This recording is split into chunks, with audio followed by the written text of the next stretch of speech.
¿Qué tal amigos? Este es Medita Mundo, la videocolumna que compartimos cada 15 días en la República. Vamos a hablar del resultado preliminar de las elecciones en Ecuador. Ha habido una sorpresa casi confirmada. La llegada casi inminente a la segunda vuelta de Yacu Pérez, un candidato del movimiento Pachacutic, un movimiento indígena que tiene este brazo político. Yacu Pérez venía tercero detrás de Guillermo Lasso. Guillermo Lasso más bien es un empresario de derecha, banquero, que era el gran enemigo de Andrés Arauz, el candidato de Rafael Correa. ¿Qué se está perfilando en Ecuador? Y es bastante interesante. Mientras el correísmo, representado por Andrés Arauz, esperaba una confrontación relativamente fácil o muy fácil con Guillermo Lasso, un enemigo de derecha, digamos, con quien había tenido serios enfrentamientos políticos, de pronto quien llegaría a la segunda vuelta no sería Lasso, sino Yacu Pérez, un indígena que también fue y es opositor del correísmo, incluso fue encarcelado en la época de Correa. Protestó contra una ley de agua promulgada en 2010 por el gobierno de Correa y constantemente acusaba al gobierno de Correa de corrupción y de haber descuidado el tema ambiental o las políticas ambientales por tratar de meter proyectos mineros o leyes de agua en ecosistemas o en lugares donde viven indígenas. Esto se perfila como muy interesante por algo que quisiera explicarles. Yacu Pérez pertenece a un movimiento indígena llamado Ecuarunay. En Ecuador, los indígenas son más de la sierra que de la selva. En el Perú nosotros pensamos en un indígena cuando está en la selva, un Ashánica, un Aguajún. Eso ocurre porque desde la reforma agraria de Velasco los indígenas de la sierra pasaron a denominarse campesinos. En Ecuador no es así. En Ecuador la mayoría de indígenas son de la sierra.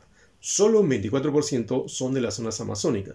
Y no ocurre solo porque hay menos territorio amazónico, sino porque los indígenas de la sierra se consideran a sí mismos indígenas, tienen movimientos políticos fuertes, movimientos sociales. Tan es así que participaron en los derrocamientos de Yamil Mahuat, de Abdalá Bucaram y de Lucio Gutiérrez en los años recientes. No solo eso, en el 2019 se genera una protesta contra la eliminación de los subsidios por parte del gobierno de Lenín Moreno y los indígenas lideran la protesta y logran que Lenín Moreno retroceda. La población indígena de Ecuador es de aproximadamente entre 7 a 10%. Algunas personas sostienen que es más en la medida que el autorreconocimiento es importante y personas que antes no se consideraban indígenas ahora sí se consideran como tales. Pero lo importante de los indígenas es que son influyentes, políticamente influyentes. Antes han sido ministros. Nina Pacari, por ejemplo, fue una indígena que fue ministra de Relaciones Exteriores e iba a la Cancillería con su atuendo indígena.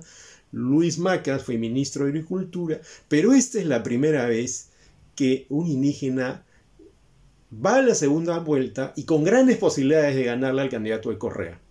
¿Por qué? Porque aglutinaría el voto contra el correísmo, incluso de parte de la derecha, incluso de parte de otras izquierdas, como la Izquierda Democrática, que es un partido socialdemócrata, digamos, y marcaría un hito, yo diría que incluso en América Latina. Claro, pensamos inmediatamente en Evo Morales, pero Evo Morales era más bien un sindicalista cocalero que tuvo apoyo en los movimientos indígenas y después lo perdió también. En el caso de Yacu Pérez, es un indígena más propiamente dicho. A la Quichua pertenece a una organización indígena, incluso pertenece a una organización transnacional indígena que se llama Coordinadora Andina de Organizaciones Indígenas, COI. Estamos entonces ante una situación inédita en Ecuador y en América Latina. Si es que va a la segunda vuelta Yacu Pérez y eventualmente gana, que es lo más probable si se enfrenta a Arauz una vez que haya pasado la valla y haya entrado al balotaje, entonces vamos a tener una situación muy interesante, muy compleja, porque además este indígena va a tener que hacer alianzas con otros grupos, va a tener que demostrar que no solo va a gobernar desde el movimiento indígena, sino incluso haciendo alianzas con la derecha que se opone a Correa. Él habla de luchar contra la corrupción, de proteger el medio ambiente, de moderar o regular la minería, ¿no? Se considera izquierda, pero no es de la izquierda oficial. Y es curioso que muchos líderes de la izquierda oficial, digamos, simpatizantes de Correa o simpatizantes de Chávez en Venezuela, hayan tomado distancia y lo estén criticando a veces de manera francamente irracional. Vamos a ver qué pasa en Ecuador. La situación se perfila como muy interesante. La segunda vuelta es el 11 de abril, cuando nosotros vamos a celebrar nuestra primera vuelta.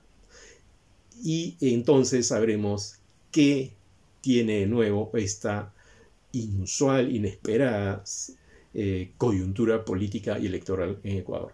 Gracias, nos vemos en una próxima oportunidad aquí en Medita Mundo, la idea columna que compartimos en la República.